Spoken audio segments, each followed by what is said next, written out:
لا حول ولا قوة إلا بالله العلي العظيم. أعوذ بالله من الشيطان الرجيم. بسم الله الرحمن الرحيم.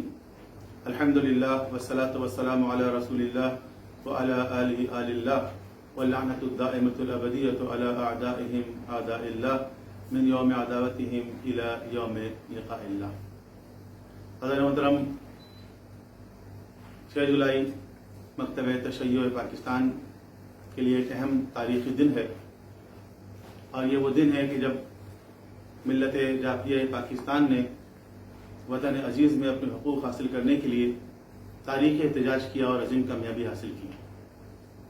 مفتی جعفر حسین اللہ مقامہ، بعد ازاں شہید عارف حسین الحسینی، اور پھر آج تک ملی تنظیموں نے، ہمارے علماء نے پاکستان میں رہتے ہوئے وطن عزیز کی سربلندی کے لیے کوشش کرتے ہوئے اپنے حقوق کے لیے جدوجہد جاری رکھی. لیکن افسوس کی بات یہ ہے کہ آج یہ 6 جولائی کچھ اور لوگوں کے ہاتھوں میں چلا گیا، اور وہ اس 6 جولائی کو مکتب تشیع کے مسلمہ اصول و قواعد کے خلاف استعمال کر رہے ہیں اور طرح طرح کی ہرزہ سرائی کر رہے ہیں. ایسے جاہل لوگ کہ جن کا دین سے، مکتب تشیع سے کوئی دور کا واسطہ نہیں ہے، اپنی جہالت کی وجہ سے یا کسی اور کے اشارے پر مکتب تشیع میں انتشار اور اختلاف پیدا کرنے کی کوشش کر رہے ہیں، اور ان کے جوابات بھی ظاہر ہے کہ دیے جا رہے ہیں اور دیے جاتے رہیں گے. اسی سلسلے کی ایک کڑی، ایک 10 منٹ کی ایک آڈیو ہے کہ جو بعض حلقے میں زیر گردش ہے اور مجھے بھی بعض دوستوں نے بھیجا. اس آڈیو کے اندر ایک شخص نے کہ جس کی آواز کافی پیشہ ور پروفیشنل لگتی ہے، اس نے بڑے دھیمے لہجے میں، بہت خوبصورت آواز میں کوئی 20 کے قریب سوالات ایسے اٹھائے ہیں جن کا تعلق مرجعیت اور قیادت اور رہبریت سے ہے.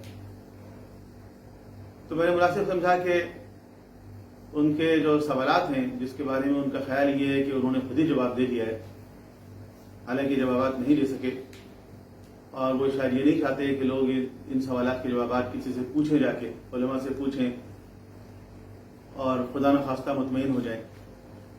لہذا انہوں نے اپنے تئیں یہ کہہ دیا کہ میں نے جوابات دے دیے. تو دیکھتے ہیں ان کے جوابات کیا ہیں اور ہمارے جوابات کیا ہیں. تو آغاز کرتے ہیں ہم انہی کی زبان سے. سوال یہ نہیں ہے کہ ولایت فقیہ یا مجتہدین کے خلاف کون بول رہا ہے. سوال یہ زیادہ اہم ہے کہ ولایت فقیہ یا مجتہدین کے خلاف کیوں بولا جا رہا ہے. اگر اس کیوں کا جواب تلاش کر لیا جائے تو میرا خیال ہے کہ تمام مسائل حل ہو جائیں گے. جی، میں ان کے اس پہلے سوال سے 100% متفق ہوں کہ سوال یہ نہیں ہے کہ کون بول رہا ہے، سوال یہ ہے کہ کیوں بول رہا ہے. لیکن یہ سب سے پہلا سوال جو ان کا ہے، اس کا جواب میں سب سے آخر میں دوں. آگے چلتے ہیں. 1400 سال کی تاریخ گواہ ہے کہ ایک بات قرآن کی آیات سے لے کے فرمانے رسالت معاب تک یہ اٹل حقیقت ہے کہ جو بھی علی کے مقابلے پہ آنے کی کوشش کی یا سوچا، وہ نہ صرف نست و نابود ہو گیا بلکہ اس کا باطل ہونا از روح فرمانے رسالت معاب و قرآن یہ اٹل ہے. سوال یہ جی، جو بھی علی کے مقابلے میں آیا وہ نیست و نابود ہو گیا، اور اس کا باطل ہونا اٹل ہے. یہ بھی مکتب جعفریہ کی بنیادوں میں سے ایک بنیاد ہے، اس میں کوئی دو رائے نہیں ہے.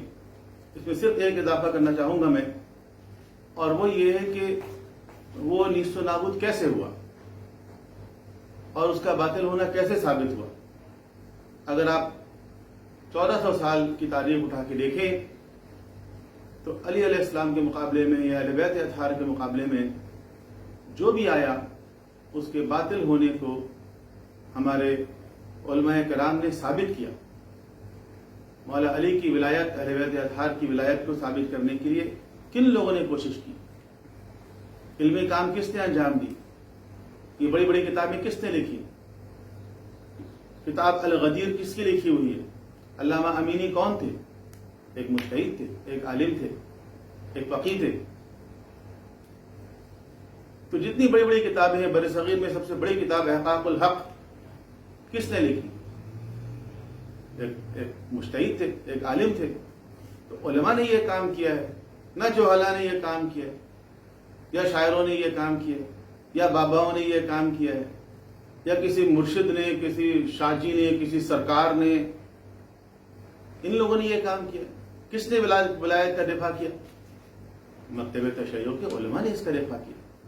پیدا ہوتا ہے کہ آخر کیا وجہ پیش آئی کہ دین حقہ کی خدمت کرنے والے، تعلیم حاصل کرنے والے، علم حاصل کرنے والے، مدرسوں میں جانے والے، حوزہ علمیات میں اپنی ایک زندگی صرف کرنے والے، اپنے ہی اساتذہ اور ان بزرگوں کی کتابیں پڑھ کے آج اس قابل ہونے والے انہی کی روش سے کیوں ہٹ گئے؟ دیکھیے، یہ بھی اہم سوال ہے کہ کیا اساتذہ کی کتابیں پڑھنے والے طالب علم ان کی روش سے ہٹ گئے ہیں؟ یہ جو ہمارے پاس تشیع کی تعلیمات ہیں، جو ہمارے علماء پیش کر رہے ہیں، کیا وہی تعلیمات نہیں ہیں جو 1500 سال سے ہمارے حوزہ علمیہ میں پڑھائی جا رہی ہیں؟ اور یہ جو آج کچھ لوگ پیش کر رہے ہیں، جس کے اندر غلو شامل ہے، جس کے اندر تفویض شامل ہے، کیا یہ ہماری تعلیمات رہی ہیں؟ آج الحمدللہ ایسے بزرگ ہمارے موجود ہیں، ہمارے معاشرے میں زندہ ہیں، جن کے سامنے یہ حقیقت ہے کہ آج سے 40 سال پہلے یہ خرافات نہیں تھی، لیکن کچھ لوگوں نے ایجاد کی، کچھ لوگ اس کو مارکیٹ میں لے کر آئے، کچھ ایسے ذاکرین سامنے آئے کہ جن کا علمی بیک گراؤنڈ کچھ نہیں تھا. کوئی ڈرائیور تھا، کوئی دھوبی تھا، کوئی دائی تھا. اس نے دیکھا کہ اس شعبے میں کمائی ہے، ملت جعفریہ آزاداری کے نام پہ بہت پیسے خرچ کرتی ہے. وہ اس طرف آ گیا اور انہوں نے یہ غلو والے نظریات کو پھیلانا شروع کر دیا. بر صغیر میں اگر آپ دیکھیں تو علمی مرکز ہمارا لکھنؤ تھا، جہاں بڑے بڑے علماء پیدا ہوئے، مجتہد لیول کے علماء. علامہ علی نقی نقن وہاں پیدا ہوئے، میر حامد حسین ہندی بر صغیر میں پیدا ہوئے، اور ان کے خانوادے کے علماء آج تک موجود ہیں. وہ کون سی فکر دے رہے ہیں؟ نقن صاحب اور کبن صاحب کے خاندان کے ڈاکٹر کلب صادق الحمدللہ زندہ ہیں، ڈاکٹر کلب جواد الحمدللہ زندہ ہیں. ان کے خانوادے کے مولانا حسن ظفر نقوی ہمارے یہاں موجود ہیں.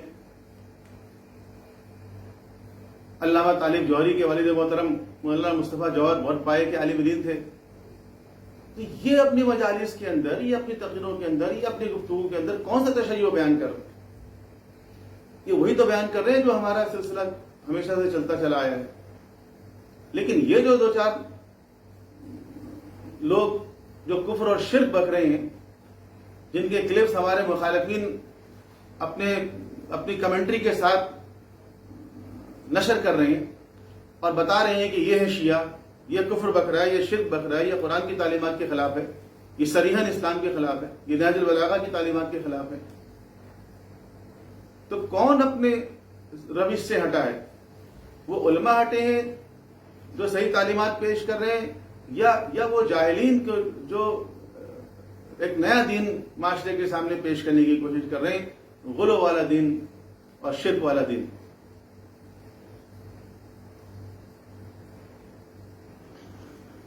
اگر ہم دین حقہ کی تعلیمات کو کتابوں کی سطور میں بند کرنے والے اولین لوگوں سے آغاز کریں، شیعت آج جن ستونوں پہ کھڑی ہے کتابی اعتبار سے، ان کتب اربع کی بات کریں، ہم جناب یعقوب قلینی کی بات کریں، شیخ صدوق کی بات کریں، شیخ مفید کی بات کریں، شیخ طوسی کی بات کریں، ایک لمبی فہرست ہے. کبھی ان میں سے کسی نے اپنے نام کے ساتھ آیت اللہ یا مجتہد کا لفظ نہیں لکھا.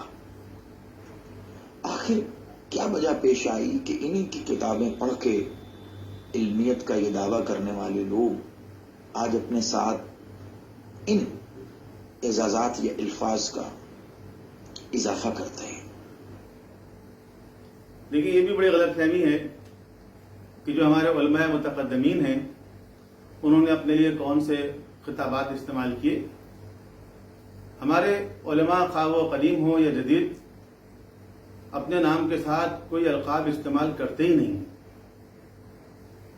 وہ تو اگر آپ ان کی اپنی کتابیں دیکھیں تو وہ تو اپنے نام میں ٹائٹل تو پبلشر چھاپتا ہے لیکن اندر جہاں ان کے اپنے الفاظ ہوتے ہیں, جہاں تقریر ہوتی ہے, پیش لفظ ہوتا ہے, اس میں وہ لکھتے ہیں احقر العباد, یعنی بندوں میں سے حقیر ترین فرد. اپنے نام کے ساتھ ہمیشہ اس طرح کے الفاظ لکھتے ہیں. آپ بڑے بڑے مجتہدین کا جو استفتاء آتا ہے اس میں دیکھیں ان کے نام کے ساتھ کیا لکھا ہوا ہوتا ہے. آیت اللہ لکھا ہوتا ہے. رہبر معظم اپنے نام کے ساتھ کیا لکھتے ہیں؟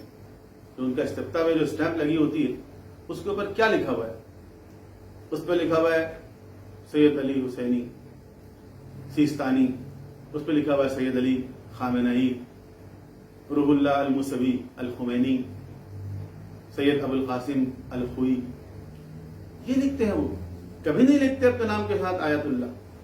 یہ لوگ لگاتے ہیں ان کے نام کے ساتھ, اور لوگ اگر لگاتے ہیں تو اس میں کوئی قباحت نہیں ہے. قدیم زمانے کے لوگ ان کے مطابق لگاتے تھے. شیخ کلینی کو شیخ الطائفہ کہا جاتا, شیخ توسی کو شیخ الطائفہ کہا جاتا تھا. تو اس طرح مختلف علماء کے ساتھ اس طرح کے القاب لگانا ہر دور میں. اچھا, قدیم جو علماء تھے انہوں نے اپنے نام کے ساتھ علامہ لگایا کبھی؟ یہ جو آج ہر گلی میں علامہ پیدا ہو گئے وہ تو نہیں لگاتے تھے علامہ. لیکن طرح طرح کے القابات مختلف ادوار میں رائج رہے ہیں اور آج بھی وہ رائج ہیں.